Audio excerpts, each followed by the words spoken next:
Video like जरूर कर लीजिए और ऐसे वीडियो लगातार फ्री में पाने के लिए चैनल को तुरंत सब्सक्राइब कर लीजिए और बेल आइकन को जरूर टैप कर लीजिए ताकि आगे भी सारे वीडियो आपको मिलते रहे। यूट्यूब में फॉलो करते हैं तो प्लीज ये वाला फ्री टेलीग्राम चैनल जरूर ज्वाइन कर लीजिएगा। सारे नोटिफिकेशन सारे अपडेट यहीं पे आते हैं, ध्यान रखिए। तो दोस्तों बिहार पीसीएस के हम लोग कर रहे हैं PYQ, ये उसका नेक्स्ट लेक्चर है। 100 क्वेश्चंस की प्रैक्टिस हम लोग PYQ की कर चुके हैं डिटेल एनालिसिस के साथ। तो आइए अपने नेक्स्ट क्वेश्चन की तरफ आगे बढ़ते हैं। तो कह रहे हैं which has the right to give status of national and regional political parties to different political parties. मतलब क्षेत्रीय और राष्ट्रीय राजनीतिक दलों को दर्जा कौन देता है, ये अधिकार किसके पास है? संसद, राष्ट्रपति, चुनाव आयोग या सर्वोच्च न्यायालय? तो बहुत ही आसान था, ये इलेक्शन कमीशन या सर्वोच्च न्यायालय के पास ये अधिकार चुनाव आयोग के पास ये अधिकार होता है। ठीक है, बहुत ही आसान था ये। अगला है whose pre consent is essential for money bill. धन विधेयक के लिए किसकी पूर्व सहमति आवश्यक होती है? PM की, फिनेंस मिनिस्टर की या प्रेसिडेंट की?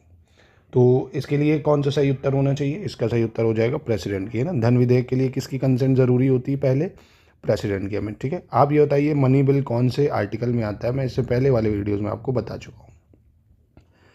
अगला, which of the following which is the house where the chairperson is not the member of that house. वह कौन सा सदन है जहाँ अध्यक्ष उस सदन का सदस्य ही नहीं होता है? लोकसभा, राज्यसभा, लेजिस्लेटिव असेंबली या लेजिस्लेटिव काउंसिल? तो बहुत ही आसान हो गया। राज्यसभा का जो अध्यक्ष होता है, चेयरपर्सन होता है, वो वाइस प्रेसिडेंट होता है, जो कि राज्यसभा का सदस्य नहीं होता है। अगला कह रहा है under which article the speaker can allow any member of house of speak in his mother tongue. यानी किस अनुच्छेद के अंतर्गत अध्यक्ष जो है सदन के किसी सदस्य को उसकी मातृभाषा में बोलने की इजाज़त दे सकता है? ये बहुत इंपॉर्टेंट आर्टिकल है, आर्टिकल 120 क्लॉज 1, है ना। आर्टिकल 120 क्लॉज 1 के तहत जो स्पीकर होता है वो किसी भी सदस्य को उसकी मातृभाषा में बोलने की सहमति देता है। इसके बाद कह रहे हैं लोकसभा की गतिविधियों में कौन भाग नहीं ले सकता है?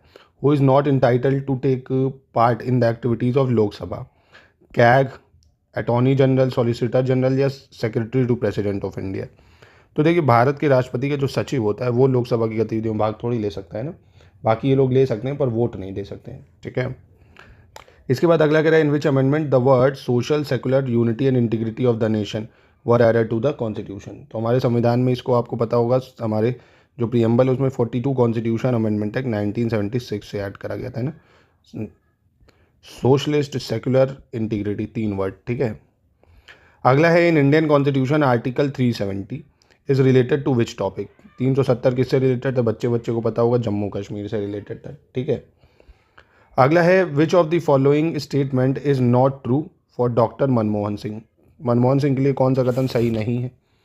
भारत के पूर्व वित्त मंत्री थे, RBI के गवर्नर थे, UGC के पूर्व अध्यक्ष थे, IMF के पूर्व निदेशक थे। तो कौन सा इसमें से गलत है?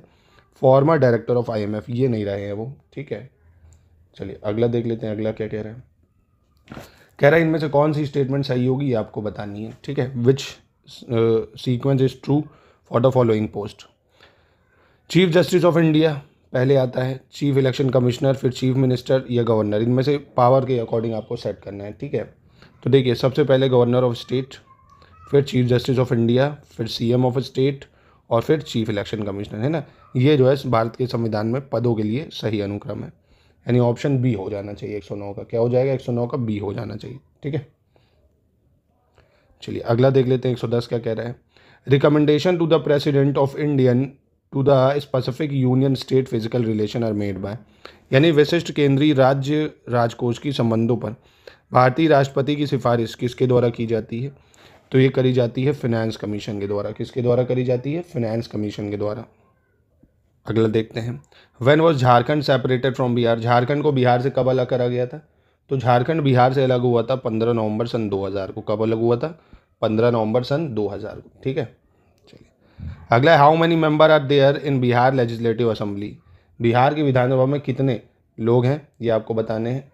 तो इसमें आपको देखने को मिलेंगे 243। कितने हैं? 243 हैं बिहार की लेजिस्लेटिव असेंबली में। याद रखना, पूछ सकता है फिर से। अगला है Nanavati commission was setup. Nanavati commission को कब बनाया गया था? तो नानावती कमीशन की स्थापना हुई थी सन 2000 में। कब हुई थी? सन 2000 में। चलिए अगला देखते हैं। The function of bureaucracies. नौकरशाही का कार्य क्या है भाई? To implement the government policies, to run administration, to help the ministries. तो ब्यूरोक्रेसीज का मतलब है सरकार की नीति को भी लागू करना, प्रशासन चलाना और मंत्रियों की मदद, यानी तीनों ही चीज़ें इसमें आ जाएंगी। ठीक है, चलिए अगला 115 number, which of the following is given the power to implement the fundamental right by constitution. निम्नलिखित में से किसको संविधान द्वारा मौलिक अधिकारों को लागू करने की शक्ति दी गई है? तो बहुत ही आसान है, मौलिक अधिकारों को आर्टिकल 32 के थ्रू सुप्रीम कोर्ट लागू करता है और आर्टिकल 226 के थ्रू हाई कोर्ट लागू कर देता है। ठीक है, अगला कह रहा है by which of the following can the president of India be impeach. President of India को कैसे हटाया जा सकता है? लोकसभा, पार्लियामेंट, चीफ जस्टिस या पीएम। तो इसको पार्लियामेंट से हटाया जा सकता है प्रेसिडेंट को अनुच्छेद 61 के द्वारा, आर्टिकल 61 के द्वारा। ठीक है, अगला which of the following subject lies in the concurrent list. Concurrent list में इनमें से कौन से विषय आते हैं आपको बताना है, एग्रीकल्चर, एजुकेशन, पुलिस या डिफेंस। तो देखिए पहले एजुकेशन था स्टेट का सब्जेक्ट, अब इसको किस में डाल दिया गया है? कंकरेंट लिस्ट में डाल दिया एजुकेशन को। पुलिस तो स्टेट का विषय है, डिफेंस सेंटर का विषय, एग्रीकल्चर भी स्टेट का ही विषय है। ठीक है, तो कंकरेंट लिस्ट में आता है एजुकेशन। अगला, who was the president of committee on whose recommendation was the Panchayati Raj establish in India. तो पंचायती राज जो है बलवंत राय मेहता कमेटी 1957 इन्होंने रिकमेंड करी थी। ठीक है, बलवंत राय मेहता कमेटी। इसके बाद कह रहा है the state wise allocation of seat in Lok Sabha is based in 1971 census up to which year does this remain intact. यानी जो लोकसभा में सीटों की जो बंटवारा है 1971 की जनगणना के आधार पर कब तक रहेगा ये? तो ये रहेगा 2026 तक। कब तक रहना है? 2026 तक, क्योंकि अब परिसीमन होना है भाई, है ना, डिलिमिटेशन कमीशन जो होता है, तो 2026 तक। फिर कह रहा था Panchayati Raj system was first started in India in the state of Rajasthan, है ना, एंड राजस्थान में तो हुआ था, हमने कल करा था नागौर डिस्ट्रिक्ट में। इसके अलावा और कहाँ हुआ था? आंध्र प्रदेश में हुआ था, राजस्थान और आंध्र प्रदेश में। ठीक है, तो दोस्तों आज के लिए इतना ही, मिलते हैं कल के वीडियो में दोस्तों। और देखिए आप संपूर्ण किसी और भी टॉपिक का रिवीजन करना चाहते हैं तो मुझे कमेंट बॉक्स में बता सकते हैं, उसका भी हम लोग रिवीजन करेंगे मोस्ट एक्सपेक्टेड सवालों का।